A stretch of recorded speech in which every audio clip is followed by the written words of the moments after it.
দেখেন তো কোন তিন শ্রেণীর। এক নাম্বার হইল যারা কাফের, যারা কুফরি করে, কাফের যারা কি এখন মুসলমানদের মধ্যেও কাফের আছে না নাই?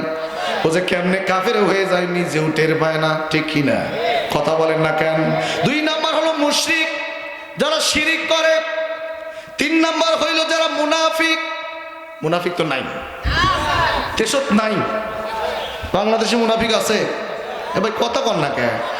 মুনাফিক আছে কন্যা বেশি। আপনার ডানে বায়ে আশেপাশে সব জায়গায় দেখবেন মুনাফিক আছে। আর এই মুনাফিক আছে যতদিন এই দেশে আল্লাহর দিন কায়েম হবে না ততদিন। কথা কয় না?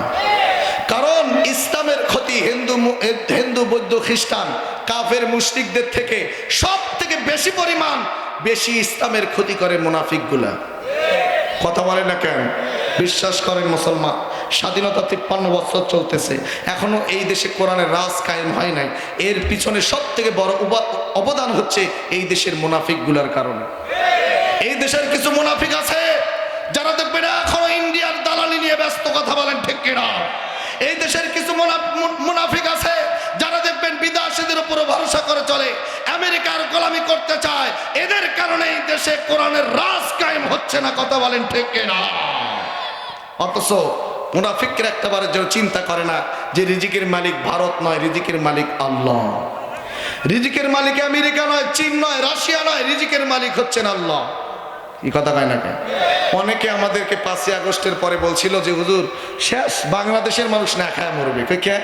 ইন্ডিয়া তো সম্পর্ক ছেদ করছে, আলু পেঁয়াজ মরিচ সব পাঠানি বন্ধ, লেনদেন বন্ধ, বাংলাদেশের মানুষের অবস্থা 12টা বাজবে। বলেন তো দেখি আগের চেয়ে খারাপ আছি না ভালো আছি?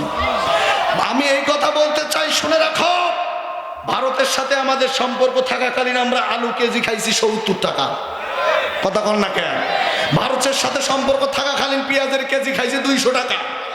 ভারতের সাথে সম্পর্ক যখন আমাদের ছিল আমরা তখন মরিচ খাইছি 800 টাকা কেজি। কথা বলে ঠিক কিনা? কিন্তু আজ আমরা আলু খাচ্ছি 15 টাকা।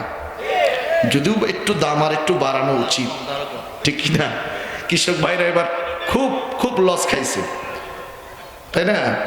এই হাসিনা নম্বরে যত লাভ করছে যা একবারে এবার শেষ। কারণ কৃষক ভাইরা কিন্তু মনে করছে কি এবার ভারত আলু পাঠানি বন্ধ, আলুর প্রচুর চাহিদা হবে, যে যা করছে তার থেকে ডাবল স্টোরে রাখছে। আলুর দাম তো মাগার বাড়ে নাই, মানকেসি পায়। কথা বল না কেন? সো এটাই বলতে চাই, দেশের মানুষ যদি আল্লাহর প্রতি ভরসা করে বরকত দিবেন কে? আমরা ভারত ছাড়া ভালো আছি, আগামীতেও ভালো থাকবো ইনশাআল্লাহ। আমরা চাই না আমার সোনার বাংলাদেশকে নিয়ে ভারত নাক গলা। কথা বলেন ঠিক কিনা? বাংলাদেশকে বাংলাদেশের মতো চলতে দাও। বাংলাদেশের জনগণ ভালো করে জানে বাংলাদেশ কিভাবে চালাতে হয়। এই দেশকে নিয়ে দালালি করার, এই দেশকে নিয়ে কথা বলার, এই দেশকে নিয়ে দেশের বিরুদ্ধে আঙ্গুল তোলার কোনো অধিকার ভারতের নাই। আমরা করছেন কেন দেব না ইনশাআল্লাহ। কথা বলেন ঠিক কিনা? আর যদি তোমরা বাংলাদেশের বিরুদ্ধে ষড়যন্ত্র করেই যাও, বাংলাদেশকে তোমাদের দখলে নেওয়ার আশা আকাঙ্ক্ষা যদি থাকে, আমরাও স্পষ্ট ভাষায় বলতে চাই যে হয়তো বা বাংলাদেশের 18 কোটি আমরা জনগণ আছি, তোমাদের 100 কোটিরও বেশি তোমাদের জনগণ আছো। আমরা এই কথাই বলতে চাই যে আমরা তোমাদের কোটি কোটি শত কোটি তোমাদের সৈন্যদেরকে, বাংলাদেশের সৈন্য আমরা ভয় করি না। কথা বলেন ঠিক কিনা? কারণ আমরা সেই প্লেয়ার। আমরা বদরের প্রান্তে মাত্র 313 জন নিয়ে হাজারের উপরে কাফেরদের সাথে খেইলা বিজয়ের মালা নিয়ে আসছি। আমরা সেই প্লেয়ার যে আমরা জিহাদের ময়দানে 3-4 হাজার কাফেরদের সঙ্গে মাত্র 1000 আমরা কাফের যুদ্ধ করে বিজয় নিয়ে আসছি। কথা বলেন ঠিক কিনা? আমরা সেই প্লেয়ার 1 লক্ষের উপরে কাফেরদের সঙ্গে যুদ্ধ জিহাদ করে মাত্র 10,000 মুসলমান বিজয়ের মালা পরিয়ে এসেছি। কথা বলেন ঠিক কিনা? সুতরাং তোমরা যদি এটা মনে করো আমরাও রাজি আছি, তোমাদের বড় বড় অস্ত্র শস্ত্র সব থাকতে পারে, তোমাদের পরিকল্পনা থাকতে পারে, কিন্তু আল্লাহর কসম এই দেশের টেকনাফ থেকে তেতুলিয়া, রূপসা থেকে পাতুরিয়া, সুন্দরবন থেকে বান্দরবন পর্যন্ত প্রতিটি পৃথিবীর বাংলাদেশের ইঞ্চি ইঞ্চি কোণায় ধর্মপ্রাণ মুসলমানদের এক বিশাল অস্ত্রের নাম হচ্ছে পবিত্র আল কোরআন।